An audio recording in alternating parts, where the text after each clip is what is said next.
Welcome to another edition of Talkable San Leandro, series community conversations with people in our community who are making a difference.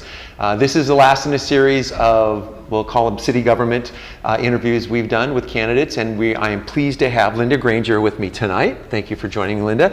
And Linda is running for Board of Trustees, Area 2, for Chabot-Las Positas Community College. And so, Linda, I've been preparing for this interview for 42 years, right? Because I am a participant, a graduate, let's say, of Chabot College, and it served me well all those years ago. So I wanted to, my first question is that, you know, Chabot, when I was there, it was just Chabot, and now it's Chabot-Las Positas. And so is it one entity then, or it's a one administration for both campuses? Correct. It is, okay. Mm-hmm. And so let me ask you this. So I know you are currently the superintendent of Eden ROP, Regional Occupational Program, and I want to invite you back at some point just to talk about that, because I think it's an incredibly important resource here that so few people know about. And so happy to do that. Very good. Love talking about the ROP. Very good. So to start, if you could just kind of give us an overview of kind of your coming of age story. Where did you grow up, and what was that like? Sure. I am the youngest of 6 children. Okay. Well, kind of. I'm a twin. Oh, you so are? if okay. you see me, it might be my sister. I can be 2 places at once. And I'm a military family. My father was in the Coast Guard, and he got stationed at Coast Guard Island, and we moved to San Leandro when I was 7 years old. I see. And where were you prior to that? Where did you move from? Well, we moved first, we were in San Lorenzo. I see. So it's being military, but Coast Guard, so you were always here in the area then? Yeah, well, yes. Well, I was born in Alaska when he was stationed in Alaska. We went from Alaska to San Lorenzo to San Leandro when I was 7. Okay. And so where did you go to school then? You went through San Leandro Public Schools, Roosevelt, Bancroft, and San Leandro High. Wow. Okay. Yes. So you're an original article here, right in the Bay Area. Yes. Good. Mm-hmm. And your father was Coast Guard, so military throughout his whole career, and your mom was a stay-at-home mom, and you had that experience. Nice. Mm-hmm. Good. So tell me, what are your ideas about Chabot? I mean, to the degree that you want to bring something to the equation here at Chabot-Las Positas, what do you see? Yeah, well, I think, I've had 25 years in education, albeit in the K-12 side, not the community college side, but I think that experience translates well into what is needed in serving on the board for a community college.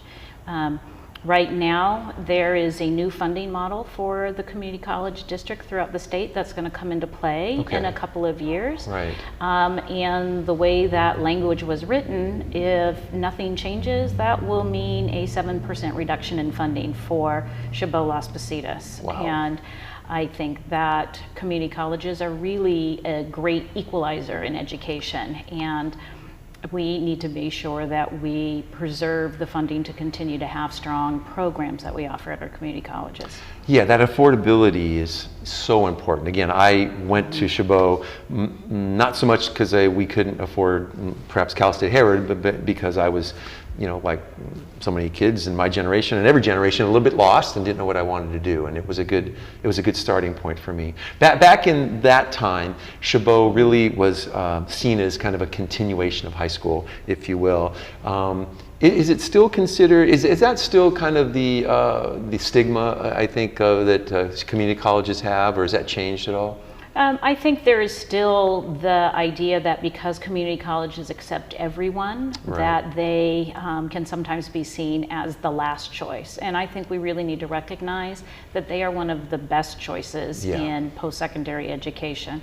You can look at students who start at a community college and transfer to a 4-year university.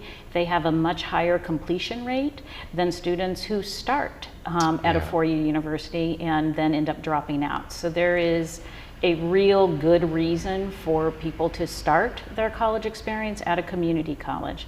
And let's not forget, it's way cheaper. When you look at the amount of debt that our students are taking on to earn their college degrees, starting your college experience at the community college is a great way to reduce those costs. Yes, and I mean, we put 3 kids through college, and boy, we're still smarting from that, right? And I remember when I went to Chabot, it was $24 a unit, and I remember it was around $300 to kind of on a quarter. And today I looked, it was $46 a unit, and that's incredibly affordable. It's really an amazing, bargain, for education. So that kind of affordability is paramount, I think, nowadays to allow kids. But even at $46 a unit, with the expenses and the expensive nature of our society, it still, represents a barrier. And so I know that there has been talk throughout the United States about free college, and I know that I think San Francisco's, their community college was talking about, free tuition at some point, but, maybe that is out there for us. With regard to kind of, I know it's a preparatory step to a 4-year, but what about the ability to, for kids that go right through Chabot into kind of a job-ready situation, like like ROP does that. Do you see Chabot kind of evolving into that more of a role that is more in that model? I don't think they have to evolve. They do a lot of that right now. They do? Okay. Yes. Community colleges play a critical role in what you're describing as the middle skills jobs, Okay. right? Jobs that require more than a high school diploma, but not a bachelor's degree. And right now, there is a huge gap in the labor market that has those skills and the jobs that are available. So the labor market can't fill the jobs that they have for those middle skills positions. So community colleges are really playing a role in preparing students and getting those certification or associate's degrees that will prepare them for those jobs. So that's something that we're doing and we will continue to do. Super. Well, listen, I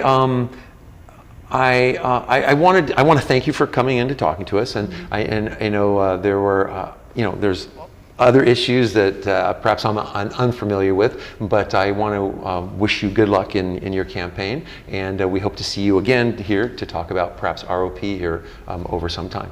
Happy to do it. Thank you very much. Thank you.